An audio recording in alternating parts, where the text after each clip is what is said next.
Cara untuk menyimak notifikasi pembelian anak anda dan cek jumlah keseluruhan pembelian anak anda.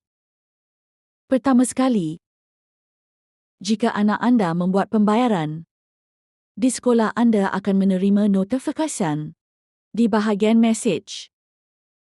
Contohnya, ini. Anak saya sudah membuat pembelian di kantin sebanyak 40 sen pada 6 hari bulan 3 2026 dan ia akan tunjukkan juga baki kad selepas pembelian adalah sebanyak RM48.